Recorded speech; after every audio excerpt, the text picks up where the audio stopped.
It is round 9, and at the end of this round, we will know some of our new GMs, although we're not going to confirm it until we're absolutely sure, but we'll have a good idea. And I am with Darek, and it's an all-British cast, and DeadDraw is in this match, so we might just be a little biased. But I think all Hearthstone fans, apart from friends of his opponent, might be a bit biased, because this is the guy who has won the most Masters Tour matches of all time. Is that an official Lorinda stat right there? I believe so. He was in third place already, and I think the two people who are ahead of him have done worse. It's not confirmed because I'm casting at the same time, Sure, but I think he's now number 1. I mean, even if he's not, he has been one of the most, if not the most consistent player in all of the Grandmasters. Obviously, his peak was in Masters Tour Bucharest, where he narrowly missed out on a finals appearance. And to be honest, it was really just because he met the hard counter to his lineup, where there was very, very little chance that he would be able to get through that in the semi-finals. But now, again, up to 7-1. I mean, like you say, obviously the fact that he is a fellow UK Hearthstone player does definitely make me a little bit more inclined to support him in this match. But just as a fan of competitive Hearthstone and good players, I could not be more impressed with what DeadDraw has done. Not only does he have incredible consistency in the Masters Tours, I don't think I've seen him out of single-digit legend ranks in months, to be perfectly honest, apart from when the ladder just resets. He is truly one of the best players outside of GM at the moment, in my opinion. I agree entirely. And if he wins this match, and that puts him into top 8, which it should, he will overtake Totosh for third place. And Totosh is out of the running. It doesn't mean he will definitely be a Grandmaster, because there are people behind him who could still win the event. But he would move into third place in the live standings, basically. And that would put him right in there with a great chance. And also, Irock is still in there fighting. He's 6-2, so he looks like he's going to be safe for second place. So it's all down to who grabs this third slot most likely. And again, none of this is official, even though this is the official broadcast. So I'm saying it, not the people who have got the official totals. Exactly. And there is the beast himself, DeadDraw. Don't let that haircut fool you. This man is an absolute titan of Hearthstone. And overall with his lineup, going with fairly standard stuff here. Still, I think it's fair to say, obviously Warrior being left up is not his decision, but that alongside the Demon Hunter that is being brought, I would say that, to be perfectly honest, DeadDraw is not one of the most creative Hearthstone players. If I had to apply a weakness to his overall thinking, he has a preferred play style for sure, which traditionally has been combo decks, OTK decks. He was a big fan of APM Priest back in the day, of the Hakar or Mechathun Druids. He was consistently hitting rank and legend with those. But since there are very few, if any, effective combo decks at the moment, he's just going with the standard strong archetype at the moment, which I think is very good. Yeah, and I think this might be turning into a British thing, because that's exactly what Ball Control used to do before he made it to Grandmaster. Just, what are the best decks? Let's not mess around. Let's just play the best decks. Be good with them, play them well, and beat people, and not do anything risky or stupid or weird, and just going to win the games with the best decks. Yes, and I think that, it's traditionally been the idea in Hearthstone that bringing the best decks is kind of the best idea, but you know that everyone else is going to be doing the same thing, so where do you find your edge? In a field this competitive, everyone is likely to be playing the decks very well with few mistakes, especially when you get up to this, the 7-1, 8-0 record that we're at now. But DeadDraw, I think, is so consistent in his play that even though the percentage points may just be, 2 or 3 that he's getting above his opponents with good play, after a large sample size, eventually that has become clear that his play is just better than most of his opponents. Yeah, I think you get your edge by... So you get your edge over me by playing 100 games when I play 50, and then someone gets an edge over you by playing 200 and being less stupid. But he gets his edge by playing thousands more games than the other pros. So, yeah, pro versus pro should be very level. But because he's not just playing 50 games more and getting a tiny... He's playing 500 games more with each deck and knows them all so well. He's gaining 1% on each deck or 2% on each deck, even on the best in the world. And he's highly motivated. He knows he's alongside maybe Calax, who's not done very well in this tournament, but those are the two guys who are just obviously going to be Grandmasters one day. And he's so motivated, he just keeps putting in the hours, and it will pay off for him. And I would like it to be today. And again, I'm sorry if you're an azuuu fan, and I'm sorry for azuuu. might not quite get the 100% fair coverage you deserve in this one. Yeah. And if he wins, winning this event would put any APAC player into Grandmasters, and good luck to azuuu. But DeadDraw has done so much since Grandmasters came in. He was unlucky not to be a Grandmaster. I think if the old scheme had run 6 more months, because he came in at the end of 2018, yeah, and he was already starting to make top 8s then, I think he would have just been an automatic Grandmaster anyway. I think you're very possibly right. But as you were saying, for azuuu on the other side, while we don't know all too much about him, or at least personally about his Hearthstone history, what I am going to talk about is his strategy here, which is very, very interesting. He's another one of the players going for the leave up warrior strategy. And as I've constantly been highlighting, there's kind of 2 major ways that you're going with that. One brings the priest, and often alongside the mage. The other just goes for Highlander Hunter, saying that it's really bad against Demon Hunter, so you just want to get the warrior up against that more. Here we see azuuu going for an entirely different strategy, where he omits the Demon Hunter, because that is a terrible matchup against the warrior, I think, for the most part, and has instead opted to bring the mage, which I think has a much more palatable matchup against the warrior. It definitely does. I think people who say warrior is a big favourite against mage have got it wrong. I think warrior is favoured, but it can all go wrong very fastly if you lose a weapon, or you get your face frozen repeatedly, or the mage just puts some taunts in the way. Like, stuff goes wrong fast if the warrior doesn't get a turbo start.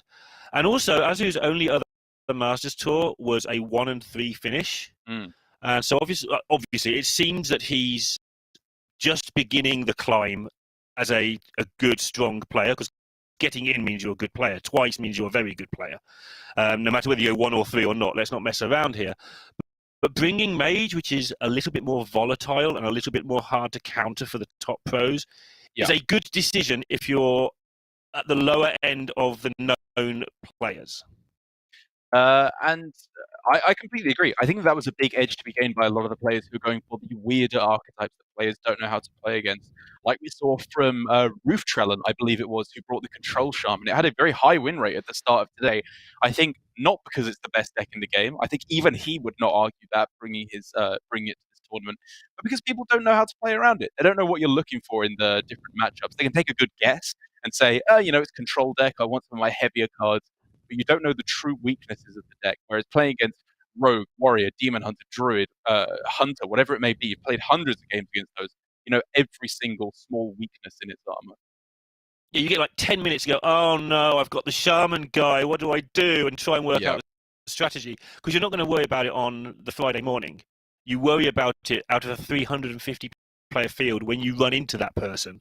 And when it's your turn, you just don't have the time. You can go, okay, I think I can fatigue them. They're a control deck, and I think I can run them out of stuff. They don't have much aggro.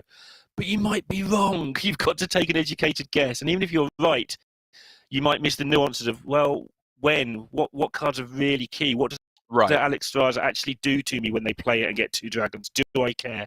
So anyway, let's have a look at the standings, a bit more official-based standings than Lorinda just spewing numbers, and see how they're all standing going into this important last round. Very, very crucial stuff going on. I'm seeing a lot of very, don't really know how to say it, excited Italian fans in the YouTube chat here, screaming for Pignas. They're doing a good job. I don't think any group of people can be quite so exuberant as the Greek fans. They have to take number 1 every single time. But they're doing a good job trying to cheer for their countrymen in Pignas. And this is how it started for the French fans. I mean, it's all old hat to them now. They probably got bots to do it for them. But before, the French players were doing really, really super well every single time. That is how it started. And Pignas leading from the front for the Italian community here. And he's obviously a very popular player, who we don't know that much about, but will be nice to see. We'll just point out as well, the player in number 5 with the Russian name is known as Wild Animal on streaming platforms. Right. So if you want to look them up, you can find them there.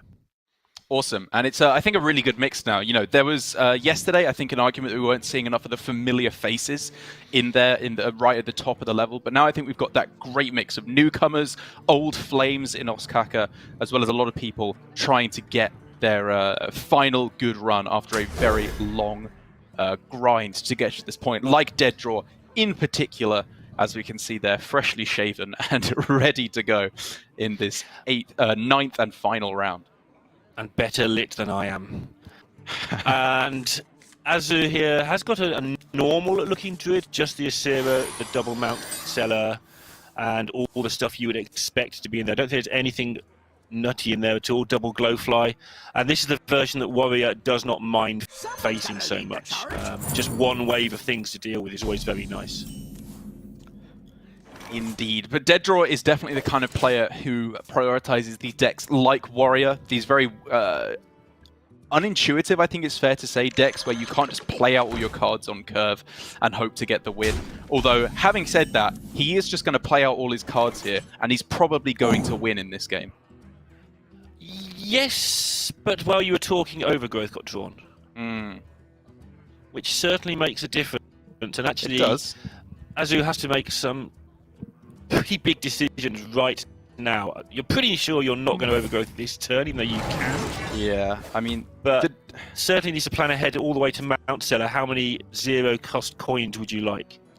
The big decision there was whether or not you hit anything with the hero power, in my opinion. And I think in the end, azuuu made the right decision. This plays around Rampage, Bloodsworn Mercenary, and arguably most importantly, Battle Rage by not hitting the face. It's a classic bait that we can get chat to say, missed attack. I'm sure there's at least one of you. Yeah, and it also sometimes goes the other way, where people think you shouldn't attack when you should. If there's a weapon equipped and you've got a minion, you might as well take the 1 point of damage for instance. And there's a lot of situations where you take the point. But this is, I agree, not one of those spots. If you win this game, it's because your Mount Seller went crazy on turn 5 or 6. Exactly. But DeadDraw, I think I 100% agree, even without any of the synergy cards like Inner Rage, Rampage, Bloodsworn Mercenary as well. It's still just a 110 to get on the board. This has been the reason why players have been rallying behind saying Warmaul Challenger needs a nerf for quite a few weeks now, because just look at this. 3 mana for this many stats is absurd. Wow! This is the card he needed, because this attack was going nowhere fast, even though it looked great. But now he's going to be able to get a Rampage on that 110, and that means the card lives for the entire duration of the game with the 3/9, or sorry, a 4/9 plus 3, so 4/12. Yeah, huge. Got there in the end. How does he go about this, though? Is it this turn with Risky Skipper, Southsea Deckhand, and Rampage, or does he just play out the Corkron, which is a nice development onto the board in its own right? I think you Livewire Lash them in the face, see what you get, and then next turn you get value out of the Corkron to some degree, plus you get the Lackey. I don't know. Okay. I think you Livewire Lash and see what looks good. Then you Cork on them in the face, and then next turn you Risky Skipper and play your Lackey. I could definitely see your point. This is fine as well. This does, however, still allow the option for going for a Risky Skipper Rampage kind of thing on the next few turns. But you got to remember, the Rampage is very likely to be good at any point that it comes down this game. DeadDraw doesn't have to turbo it out, because just by going for Corkron here, he's getting more damage going face on this turn by getting the charge in. I think it's good to take it a little bit slower here. Yeah, my issue with the Corkron, and again, I think I will take DeadDraw's opinion over mine, but you're going to get maybe 2 lots of 4 damage out of it, maybe 1 lot of 4, depending if he gets a bomb beamed or anything. There is no Wrath, which makes a reasonable difference, actually. But if you get the Rampage down, that's 3 damage every turn! Yeah, okay, that's a big one. You'll love to see Livewire Lash, Inner Rage, Rampage, everything inserted into the face. Argue that one. I mean, I think while it is appropriate when we're casting a UK player that you're talking about going out on the Lash, it is a Livewire Lance. Is it? Yes. Have you thought it was Livewire Lash this entire time? For several months. Really? You're pulling my leg. I think I never read the card once. You're absolutely pulling my leg. That's amazing. I'm going to go back and check some VODs now, because I just don't know anymore. Insane.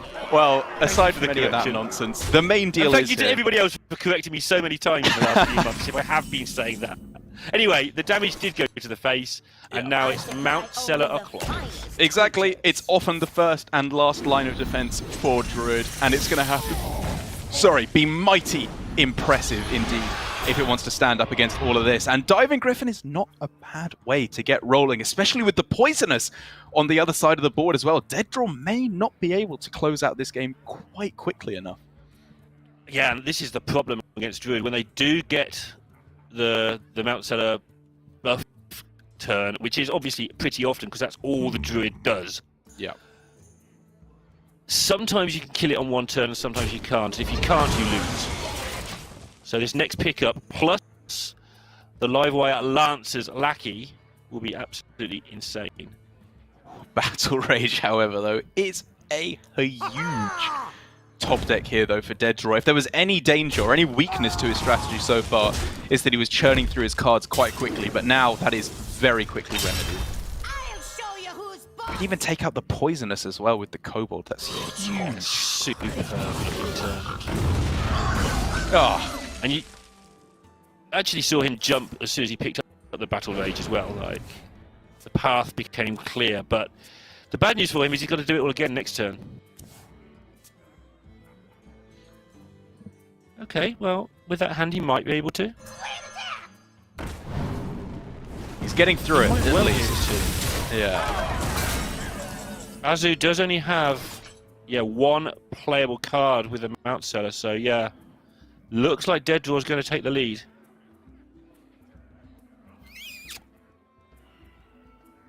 I supply only the finest creatures. Yeah, going with the Mount Seller again instead of the Glowflight. Just hoping to hit any of these 0 mana spells. Ironbark, Bogbeat, Moonfire, Innovate, gimme, gimme, gimme. It's the Ironbark. Big deal. Big, big deal. Absolutely huge. If he hadn't hit it, I think that was GG, but...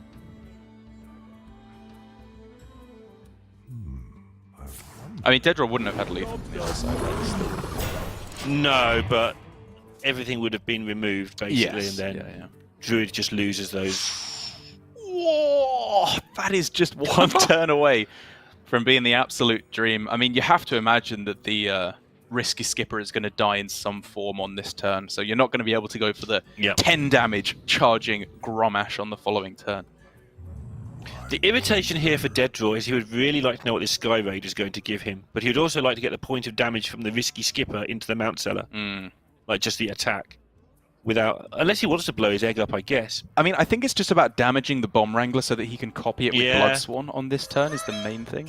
Because, I mean, you have to get the AoE right to kill off these 2 Salads Prides, or those are starting to get very scary.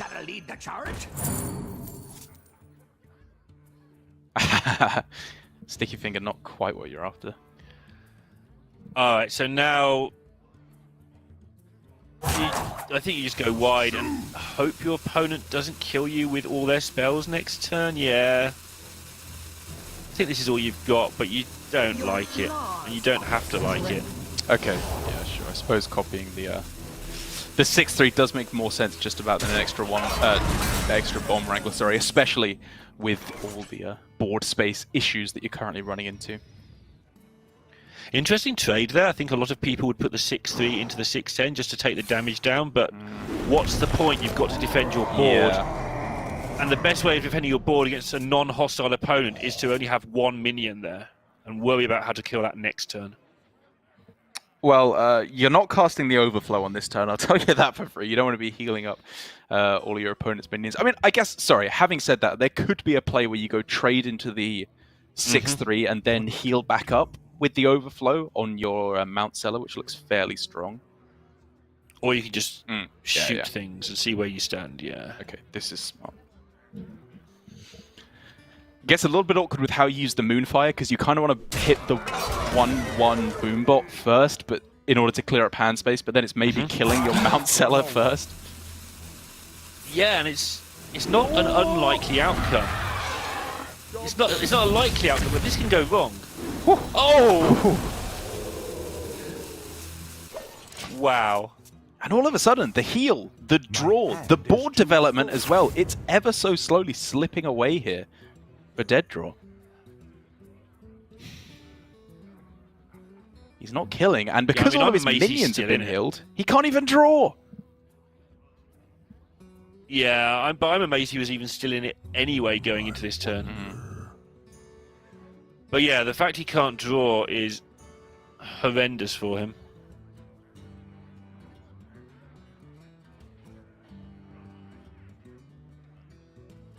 So he needs to get in a position where he can draw cards next turn. So I think that means you have to play the Grommash and injure it, which means that either your opponent trades their board in, or your opponent kills you, or you actually draw a couple of cards next turn.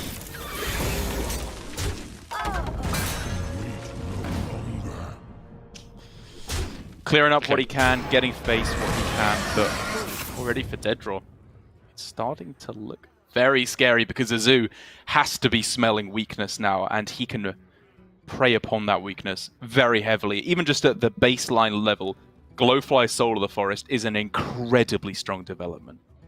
Yeah, the thing that the deck used to do back in the good old days of, I don't know, April, all those years ago. Just literally make 2/2s that can't be killed. Yeah, I mean, trading the Muckler there, questionable. I guess saving the Crystal Power to go to your own face is arguably safer because you set up lethal here every single time anyway, so I'm completely fine with this play for azuuu. Yeah, heal for 5. Basically, it's the in case I made a mistake heal, which is fine by me. That's an extra card draw at the expense of 3 mana. Yeah. That's the issue, though. That's 5 mana spent just in having a look what you can do.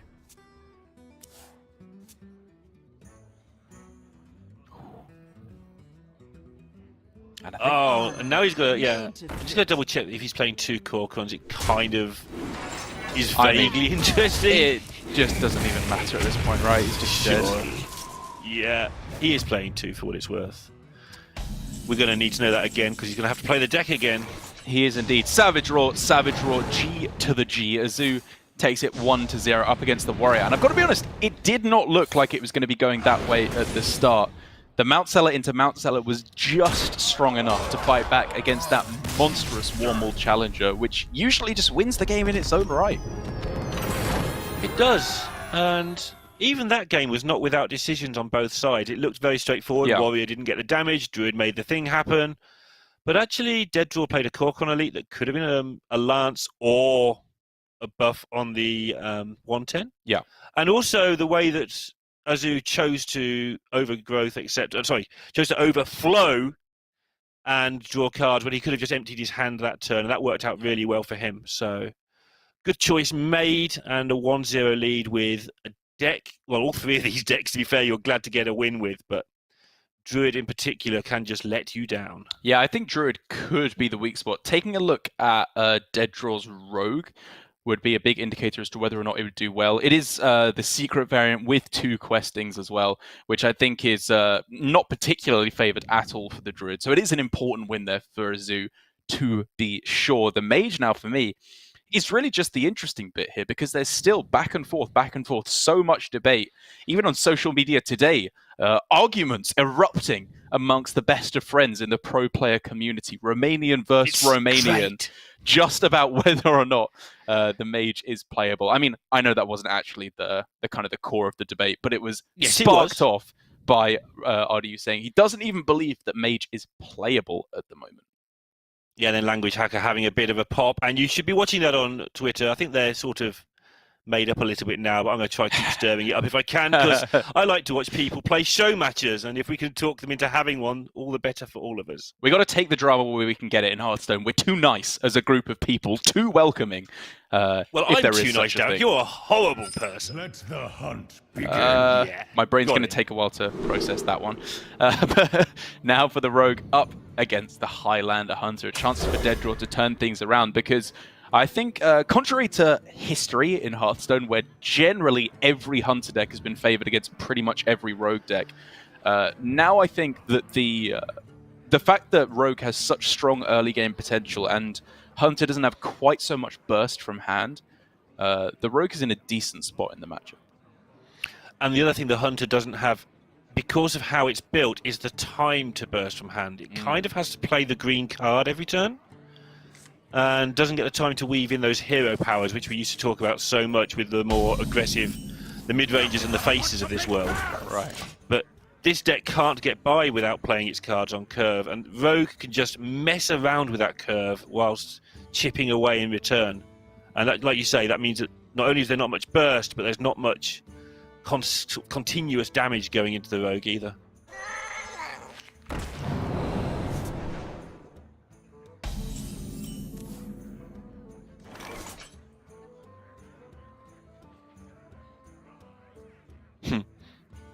Case in point right here. Yeah, I mean, azuuu doesn't have to go for the tracking here at all, right? He's got just a very strong curve of hero power 3-drop, 4-drop, and then question mark should be filled out by then. So I like just getting it down. You know, just don't need the tracking quite yet. Save it for when you know exactly what you need. Always hard to judge by making assumptions over people hovering over cards, but the order azuuu has hovered over things in the couple of times I've seen him play does seem to show that he checks himself a few times, like, oh, I'm going to do this, oh, no, I'm going to stop and think, and now I'm going to change my mind. And that's another sign of an improving, strong player. I mean, it's a sign of an improving player, but it's also, in my opinion, the sign of a player who does not have extensive tournament experience.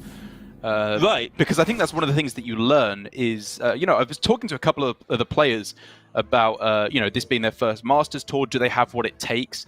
And a lot of the thing that makes a good player so great is tournament experience. It's an entirely different game when you're sitting down and actually playing against some of the best players in the world instead of grinding on ladder.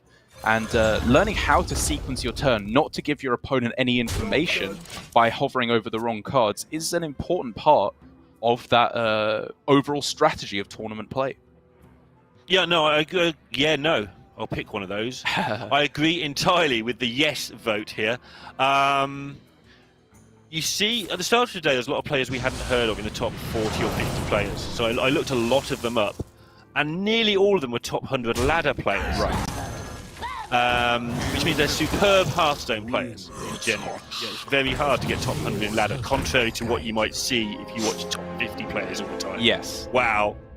And the difference is tournament experience. Yeah. We hadn't heard of them because they haven't played enough tournaments to start getting good enough in tournaments to get results. I can think of several examples, and I've named and shamed enough people today, so I'm not going to carry on down that route for one of these. Yeah. But several people who are superb Hearthstone players, miles better than me, and they're rubbish in tournaments. And yeah, well, that is the kind of the positive side of the situation we're in. It's obviously not ideal that we have to do this tournament online instead of going to beautiful Sweden to hang out and play some Hearthstone. But it does mean there's a class of Hearthstone player who don't have the funds to travel overseas in order to compete in tournaments. They get to show their stuff here, and I think that is a very important part of competitive Hearthstone. Yeah, we're definitely. I mean, we also get to see a lot of the Chinese players as well. True. Which has been a very big deal for me over the last couple of tournaments. We don't get to see the Chinese players very often, other than one or two who can afford to travel. Good but point. it's pretty expensive traveling to and from China. Oh yes.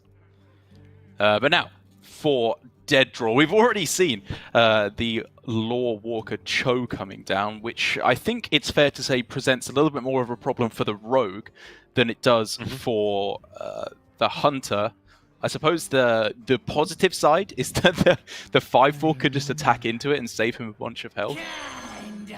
Over the years, what I've seen people do when they've sort of choed themselves like this is to try and make it so they don't mind giving the opponent the card, because the card works better when passed backwards and forwards for you than for them. Okay. So, for instance, if we see like an Eviscerate or something now, we might see DeadDraw try and get ahead on board, and then not worry about eviscerating the Hunter, because if he gets it back, he does 8 damage and the Hunter's done 4, for instance. So that's how I've seen it happen over the years. And I'm already wondering here, he doesn't mind injuring his minions. If they're all injured, you can backstab something. Oh.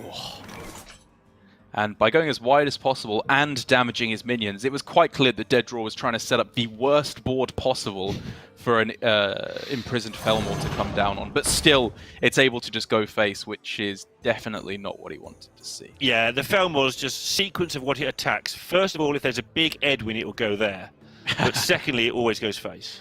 Yep.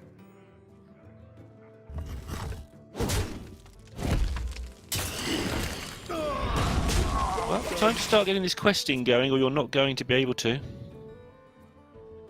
Ooh.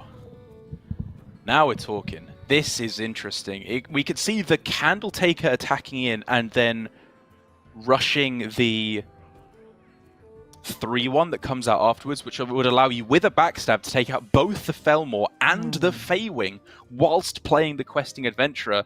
The downside of that, of course, is that you are giving your opponent spells at that point with the Lorewalker Choke. Yeah, well, okay, so backstab. Oh, this is both those cards don't count, it is good. I was going to say how you don't mind giving them spells because they're on curve, but they both cost. Love this line from DeadDraw by going for the rush just to give +1 attack to the Cho, attack it in. You can save the backstab, doesn't even have to go for it at all. Or if he wants to, just throw it down on this 1-1 here, which means that it is incredibly difficult for azuuu to clear all this up, and he doesn't get any minions. But even after all those fantastic plays from DeadDraw to clear the board and get his own big threat in play, sadly, as much as it breaks my heart, I know, all for nothing. There was a discussion recently about which order you play cards in, and I think it's illegal to do the attack before playing the Varanus. Purely to assert dominance. He's just mad dogging DeadDraw right now by playing this Varanus after the attack. No one does it in that order. No one. I'm glad it felt as alien to you as it did to me, because it's Very normally wrong. me that's just an alien, but that's great. Yeah. Or maybe it's like how in the different hemispheres the water swells the other way, like the cards just come down in the other order. Northern hemisphere are Druid Quest coin gamers, Southern are coin Druid Quest gamers. Oh, damn it! Yeah, I mean, while we're waffling on about a bunch of nonsense, azuuu just has the absolute dream curve right here. DeadDraw is in serious trouble right now. But thankfully, he's heading into his own power turns to try and fight back. Dino Trader Brand strikes again. Got to get one in there for Sottle somewhere. But this is really bad news for DeadDraw on all counts. Okay. It's time. Kronks, Togwaggle, there's some good outs here. Not them, though. And not them. And not this.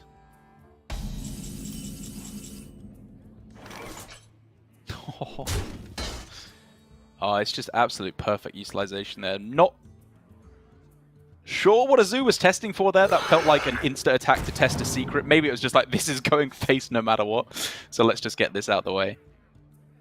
Yeah, azuuu is looking for possibly a third place finish, definitely a top 2 finish gets him into Grandmasters. So if this does get him to the top 8, at some point he's going to start getting really nervous if he's not already, because we haven't got cams on.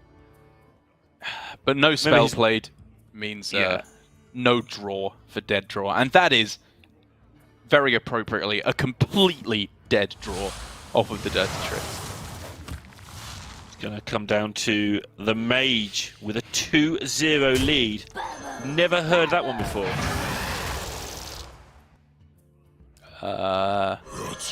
Damaging himself? That sounds like a bad plan. Or he could get the Mana Cyclone back to his hand with the Blackjack Stunner, which would then get him no cards because he hasn't played any spells this turn. Doesn't that sound great? Sounds amazing. Yeah, but he could have played a spell first and then done it. He wouldn't have had mana though, right? Yeah, but either way, card.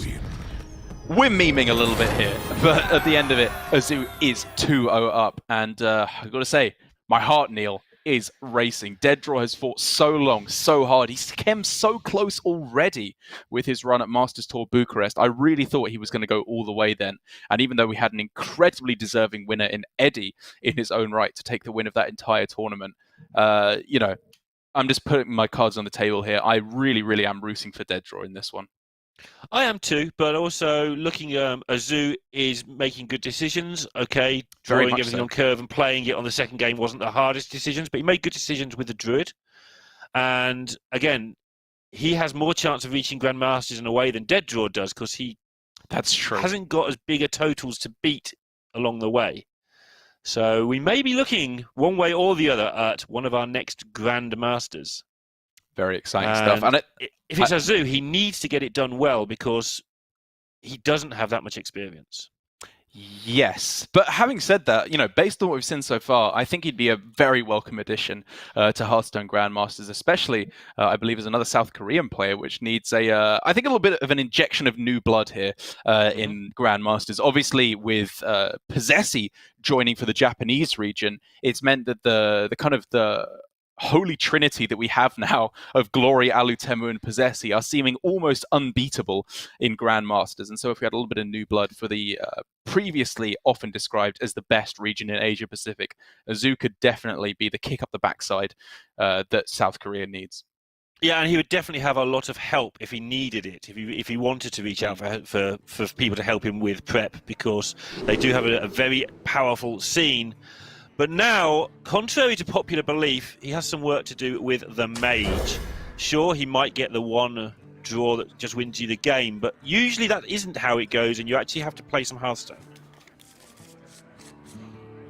It's been a while since I've played an awful lot of mage, to be fair. I was playing it an awful lot more pre-rotation when it was still in the Luna's Pocket Galaxy form. But I will say that traditionally, Arcane Intellect has been seen as a card you actually don't keep in the Mulligan, because even though it's decent, it was kept a lot more than the Mulligan win rate would suggest it should be, because you're looking for cards like that one, Zephyrus the Great, to have in your starting hand. Mwah. Yeah, and he goes for the ping because he wants to Arcane Intellect.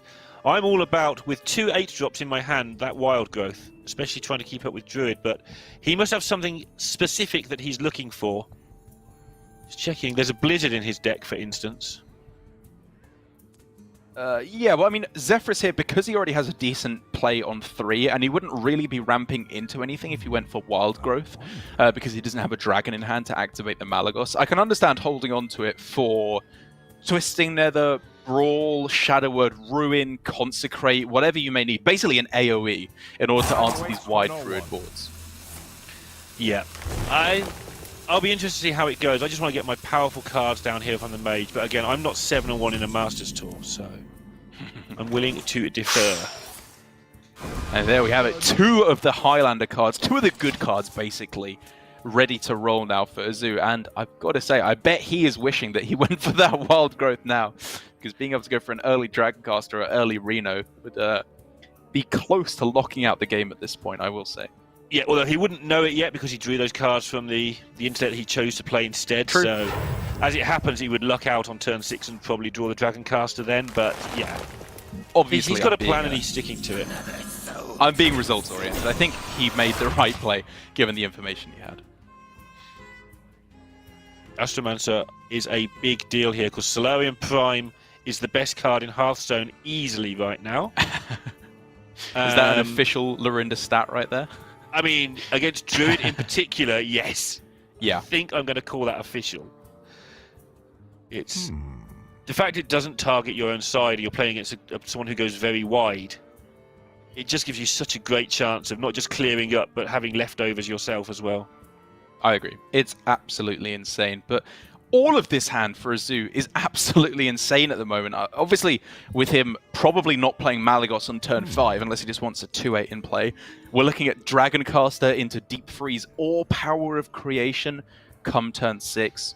He's got the clear with Reno should he need it. The only thing he really needs to be afraid of is a Mount Seller that's so impactful, he can't even clear it with Reno.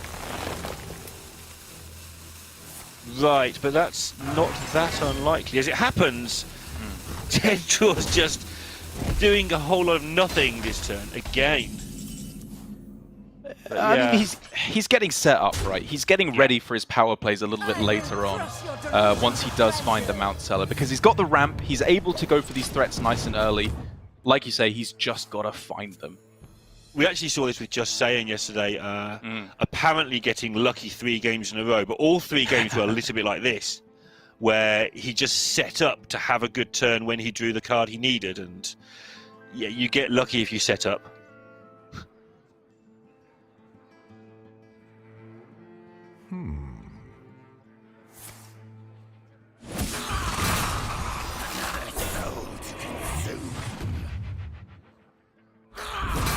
Okay.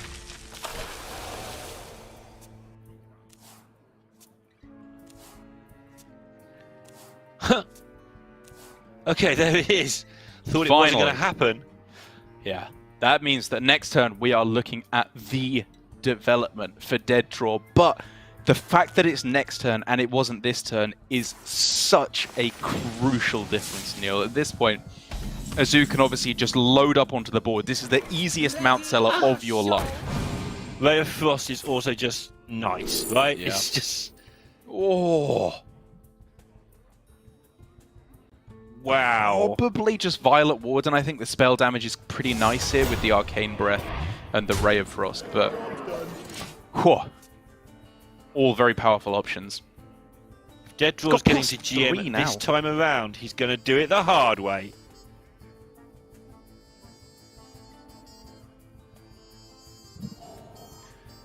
He's got the hand, though. This is very, very powerful. Being able to go Mount Seller, double 0-mana spell, innovate, even getting in a Fungal Fortunes as well for yet more card draw.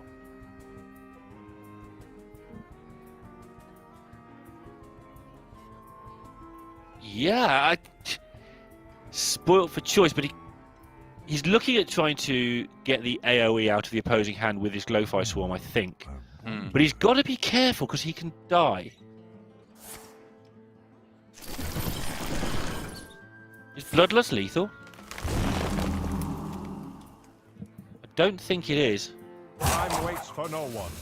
12, 15, plus 12. You're wrong. It is lethal at the moment, unless we see Bog Beam on the Astromancer Solarium. Which we do. Oh, Thankfully. I mean, DeadDraw would have been aware of that possibility, obviously. yeah, for sure. That's why he's playing. Oof. But, I mean, even if we don't see that, if azuuu can manipulate it to give him Holy Nova, but having said that, he's not facing down lethal on board, right? So it very possibly just won't offer it to him. So you can also just 24 your opponent if it does offer you the Bloodlust and say, if you don't kill me, I've got Malygos next turn.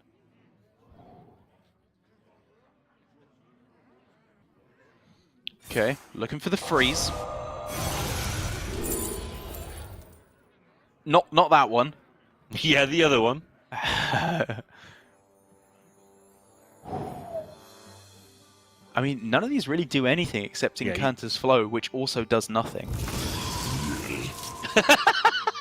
Sure, I know what you mean, Derek. Yeah. Time runs out on me. Holy Nova's even pretty useful here as far as he's concerned, but he knows that DeadDraw just does it again next turn. Is it though? Like, I like this. This is great. Sorry. Yeah. He's at 3 mana. He's looking for the Nova. He needs to be quick or he's going to get a random card, and it didn't give it Doesn't him. offer it anymore. It offers you Holy Nova if you're facing lethal damage on board. And now all of a sudden for DeadDraw, he may not be looking at lethal, but a window has been opened here. Yeah, he can start clearing up and have a board left over. Oh! That's Savage Roar, Power of the Wild, Bog Beam? I can't do the math this quickly, Neil! I'm doing the math this quickly. He's won because he's That's attacking it! face with lots of arrows.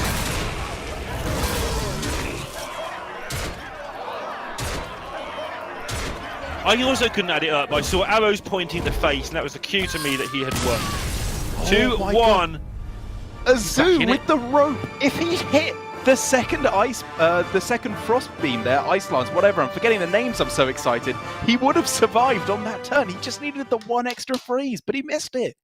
Yeah, he spent a lot of time trying to decide how he wanted to approach that turn because there was the option to just bloodlust your opponent down to 3 and try and find lethal next turn. Then he probably went through the option of, okay, I can freeze some things and go face and I won't die. My opponent can't clear my board. And then he just like flubbed, as we were saying he needed to not do. That's the one thing of being in this position, that you can just have, your brain doesn't stop working. It just, everything happens so quickly. The rope just is there before you have your first thought. And I fear for azuuu now, actually. I think he might be in trouble here. And one thing I will say is that there are situations when you can be justifiably upset with Zephrys. That, however, is a very, very common interaction that you see with Zephrys, where you're facing down a big board, but it's not lethal as it currently stands. When you're up against the Druid as the mage, you know, the board you see is not the board you're going to get. You're expecting Savage Roar, Power of the Wild to kill you on the following turn. Zephyrus doesn't clock that. Zephyrus does not know the deck you're playing against. It just sees what you're up against right now. And unless you're facing that lethal damage, it will not offer you the Frost Nova in that instance. So if that was his game plan, which I think it's... in my opinion, it looked very much like it was there, then it's a situation that I think you can anticipate a little bit more than he did. Yeah, and that's one of Sottl's pet hate, is people not getting his Zephyrus quite right. So he'll be writing the tweets now, and the second you people see that on YouTube, he'll be hitting submit on Twitter to say how that was a mistake that should have been played around. But however, Astromancer is in hand in the opener, and this card can just win games on its own. Yeah, I know. It kind of staggers me when I see how high of a mulligan win rate Astromancer Solarian has. Because it doesn't do anything especially powerful straight away. The spell damage rarely comes into effect, to be perfectly honest. So it is just a 2-mana 3/2 a lot of the time. But like you say, Astromancer, or Solarian Prime, I should say, sorry, just has to be far and away the most powerful of the Prime cards. As soon as you draw it, it's absolutely insane. Yeah, you're usually game over immediately. Not always, just occasionally bad things happen, but because it just targets your opponent, every single card is either making you minions, drawing your cards, or killing opponent's things, and it's just amazing. And plus, being a 3/2 for 2 to set that up means you don't miss a step setting it up. So a 3/2 for 2 is a perfectly functional Hearthstone card. It will probably trade 1-for-1 with something. Right. I've seen Bloodfen Raptors in aggro decks before. Yeah, I mean, that's what I was saying, is that, we were testing Highlander Hunter a lot, and we were saying, man, Ooze on 2 is really good. Let's just put in let's put in a Bloodfen Raptor instead. But while that was going on, azuuu made the decision not only to hold back Astromancer Solarian to play around Seal Fate, he also pinged his own face to play around Seal Fate from DeadDraw, which would now have to target his own face. I understand the theory. I've never been much of a fan. Like, they've got to have it. And if they've got it, it's your turn again. It's just... I know it's good for them to get it in there. I understand that. You don't want it happening, but I just want to not set myself back a whole turn. Yeah, I mean, there's been like polls made on Twitter from the pro players with half of them saying, yeah, you're an absolute genius if you do this, and the other half saying, you just shot yourself in the face. Like, it's just stupid. And I hear both sides of the argument, I get it. I'm sort of playing... I'm not playing devil's advocate, but I'm sort of deliberately playing to one side a little bit, but I get it. But I do genuinely believe that it's... If your opponent wants to spend their whole turn getting a Lackey and advancing their Galacon 1 and then pass it back to you, they can do that. I don't care. I'm just going to move on with my game plan. Again, using normal sort of disclaimers, I'm sure there are good situations to do it, but I don't know if that was one of them. Trying to think through in my head if there was any way that DeadDraw could have positioned better for rolling Fireball there, and I don't think there was. No matter which way you do it, you can either target the 1/1 Lackey or the Questing Adventurer itself, so that was pretty much always going to be a clear on the important minions there. But as you were just gasping about, that is indeed a very, very nice card to pick up now in the Edwin, because rolling Fireball is gone. There's a decent chance that there won't be any decent kind of removal available for DeadDraw. This is just images taken moments before disaster for DeadDraw here. Yeah. Because he's going to go all in, probably, although he's smart enough to try and keep stuff back if he can. And then he's going to get a Polymorph straight to the Edwin. And actually, he's managed to sidestep the disaster, really. Only going for an 8/8 and saying, okay, I want some follow-up play. I want to be able to still play Hearthstone if you've got it.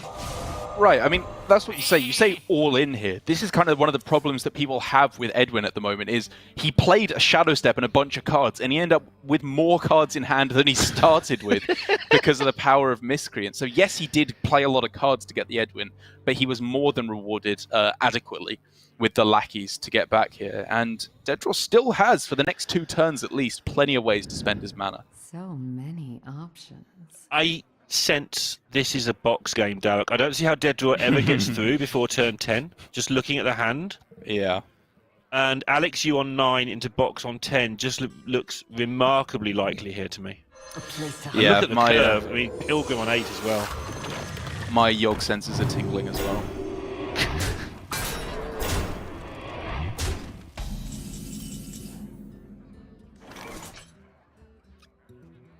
That being said, DeadDraw just setting up a pretty scary board here. Yes, indeed. He's got the and azuuu. flick as well. Yeah, I mean, in situations like this, you never want to just play a taunt into it because this is what Rogue does best. These little cheap damage tricks, combat tricks that they can use to swing the tide of battle in their favor. Which is why azuuu is going that little bit wider on board, even if the Imprisoned Vile Fiend is a little bit of a delayed reaction. Yeah, I think this might be decent actually. He has nothing to do on turn 7, so if he wastes some mana playing a Kartut Defender, so be it. You want to talk about damage, though. That top deck allows for a lot of it from DeadDraw on this turn. Sap away that pesky little Bone Wraith, and you can push all of this face for a surprising amount of damage. This is not a million miles off from lethal at the moment. Yeah, there's not many 4s and 3s in 18. Get there pretty quick with this collection of whatever they are. Yeah. Rogue has always been the sports movie with the really bad team from the high school that nobody thought could win. And then all the players get on the pitch and they somehow manage to get it done against the champions. Is that what Mage is? That's what Rogue is. Oh, It's just this collection of garbage. You get a good coach and they just somehow win the championship. Whereas Mage are like the snobby kids on the other side who think Yeah. they're so much better, and inevitably at the end of the day, they do end up losing. DeadDraw taking the win, not in the way you expect that matchup to go for sure, but he does now equalize Lorinda. You predicted it. The Mage, the weak spot now for azuuu, means that we are one game away from DeadDraw completing the reverse sweep and getting himself to be very likely through to the top 8. Yeah, and that top 8 would give him an incredible shot, depending how the other matches go this round and what happens in that top 8. But because he has previous good results, he would be in a strong-ish position and nowhere near certain. Absolutely nowhere near certain. I know DeadDraw's mum watches this. He needs to win more than just this one. I'm sure he's told you. But if he gets through this, he will be on the cusp again of making it through to Grandmasters, which I think everybody but azuuu and maybe some South Korean people want right now. And also people who don't like me and you are probably just rooting for azuuu with all their heart. Well, I mean, that's just like 99% of people now. That hardly seems fair to DeadDraw at all. But one thing that does seem to be going in his favor is that he is left with what is most often touted as the best deck in the current metagame remaining. Pain Warrior is a remarkable deck to behold in the hands of a master, and I truly believe DeadDraw to be just such a player. Corsair Cash in the opening hand. Mercenary Inner Rage. You can keep Mercenary Inner Rage against Mage if you want to, because you will draw the minion to go with the combo. And that's what he's thinking about. If you keep the Inner Rage, you keep the Mercenary, I think. Because it's any minion, or any half-decent minion. You just play it and you copy it and off you go. And I would keep it. That's my pick. He's gone the other way. Yeah, he's going the way with the slightly slower route here. Corsair Cash and Battle Rage. Obviously, in these kind of slow matchups, it's worth holding on to. Oh, sorry, it's worth considering at the very least. But it's not usually a keep. It's usually the kind of thing you want to draw off the top later on. Yeah, I keep Battle Rage against Priest, but against Mage, I'd rather have the quick start because they're less equipped to do the second wave of defense. But DeadDraw, again, we've talked about how he plays matches over and over, and he did have a good look at that mulligan. I will say that azuuu, if nothing else, has shown tremendous skill with where you point your hero power on turn 2. With the Druid, he didn't attack face against the Warrior. The Mage, he pinged his own face against the Rogue. And here, he doesn't ping anything in order to play around Rampage, Battle Rage, and Bloodsworn Mercenary as well. It's smart plays, and it's small things like that that pick you up percentage points over a long day of Hearthstone. A true student of the ping. And also, DeadDraw just not messing around, going straight for it. And because he got Anchor, I think he's in a great spot.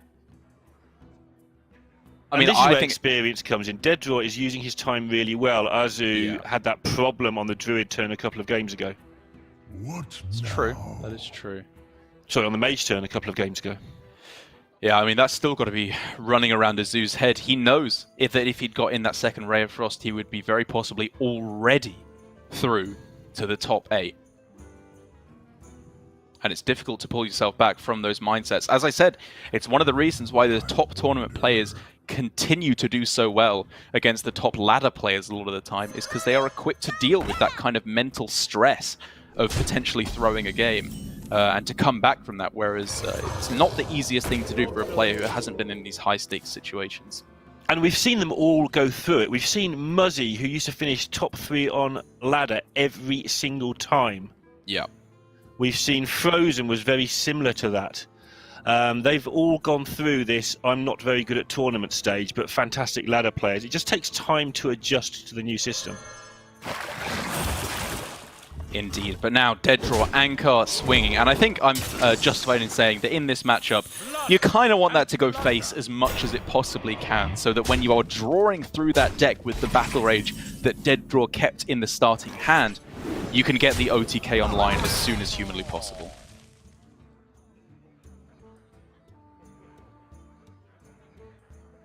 The thought of blizzarding this and just not making any difference to how the board looks. Yeah, this is much better. Ooh. Pretty nice outcome with the 4-7. Healing your opponent. Arguably good in this matchup in order to play around Battle Rage if they hit another weapon. Yeah, I'm curious to see how DeadDraw approaches this Battle Rage now, because he's got to deal with this board, and 4-7s are not fun. Mm-hmm. But if he deals with this board in like the normal way, he wouldn't have any Battle Rage left at the end of it.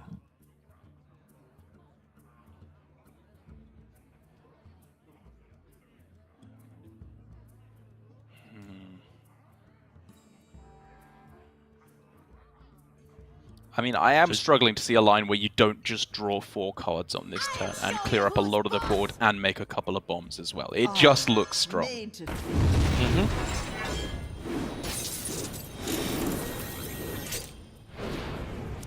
That's the line he goes for. And he's nodding, so he's picked up the things he's looking for. Whoa! Oh my god, both of them! Double Blood Boil is absolutely huge. Look at this pressure he can throw down, the nuts. bombs he's making, the armor he's generating. This is huge. Has he finally Could even attack had in. a tiny bit of luck when he needed it? He made the play going for this. But I think finally DeadDraw has had a piece of luck after all these months of struggling. Yep. It's looking good. It's definitely looking good. azuuu has counterplay, you know, Blizzard on this turn while he does have to tank the bomb damage. Clears up most of this, but I am already, Lorinda, seeing Grommash plus Inner Rage in hand. Korkron as well, if he can find a Bloodsworn for even more burst damage. Yeah, this is superb now. Like, when you've still got your charge minions left, as well as a chance to build a board or two, and your opponent's lost half their health, you are getting very close to just ending it. And there's no sneaky backswing back when you're on 47 either. How do you even It's go all about on this defense as for DeadDraw? the rest of the game, and you can't just run Warrior out of things when you're this far behind, I don't think. azuuu has somehow got to go Siamat into Deep Freeze and not be dead on turn 9. But it's just so many little things working against him. The fact that there's a 5-1 in play means that Siamat gets so much worse here. You can't just go Rush Divine Shield and take out all the major threats on the board. Rush Wind Fury seems okay. But then you're not developing anything. You're still on that back foot. It's what we've been continually talking about. And most importantly, you're dead to coin Grommash Inner Rage.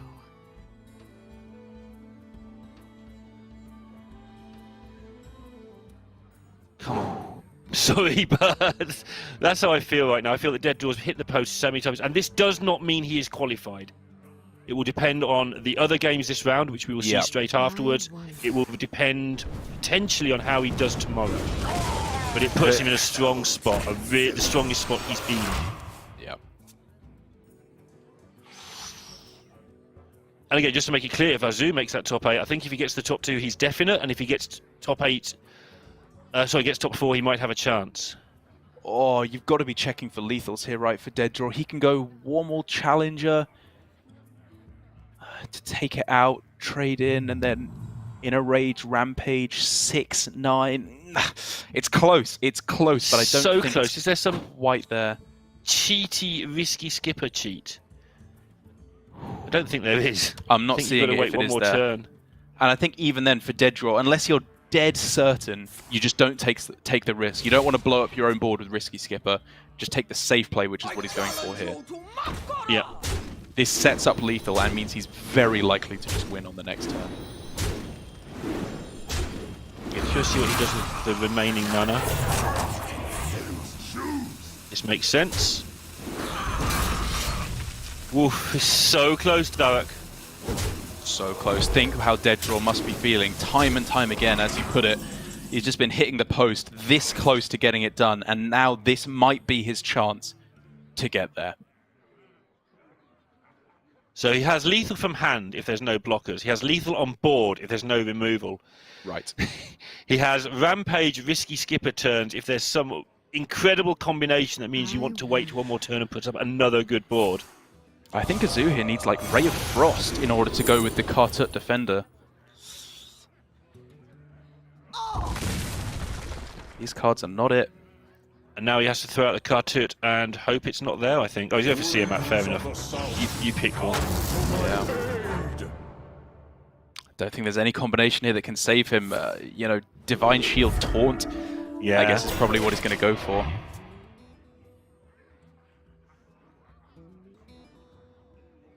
Risky Skipper, Blood Boil, I mean, there's a few ways you can go about this, right? Yeah, this was actually the other option almost that almost made you have to actually think. But it's there, Derek. Oh! Look at that emotion. You don't see emotion from DeadDraw almost ever. But he was 2-0 down in what is once again the biggest match of his life. He has a lot of those. Yep. In real life, he is quiet, reserved, friendly, but when it comes down to this, you can see what it means to him, Lorinda. I am so delighted for him. Up to an 8-1 record. Another incredible Masters Tour here. This man is just the poster child for consistency. Yep, and for azuuu, I'm going to talk about him just for a moment. Only his second Masters Tour that I can find, at least, and a really good base to build on for the future. He did panic a little bit under the pressure, but that's because it's the first time he's been under that much pressure. But for DeadDraw, he's been in those positions many times. He managed to clutch it out, and he is in that top 8 and earning a lot of dollars. And a lot of dollars means there's a great chance of being a Grandmaster. Yeah, I think that every single player in Grandmasters that is aware of DeadDraw at least would be saying he deserves his spot here through to it. He needs to come up and I think revitalize a lot of the players. This is the kind of competitor that Grandmasters really needs to light a fire under the players and say, you know what, if you are not practicing to the absolute highest extent of your ability and making sure you are the most equipped week after week to take the wins, there are plenty of players just waiting in the wings to come in and take your spot. And DeadDraw is absolutely top of the list. Yeah, you know those wrestling matches where like the big favourite just comes in and whacks everybody out the ring after running down there. That would be DeadDraw if he gets to Grandmasters. Just like all your old sort of people just hanging around here aren't doing anything. You watch out because I'm just going to wipe you all out if you're not careful. But first of all, we're going to have to see what happens in the rest of the round to see what he needs to do tomorrow. And we will have that for you all in just a moment.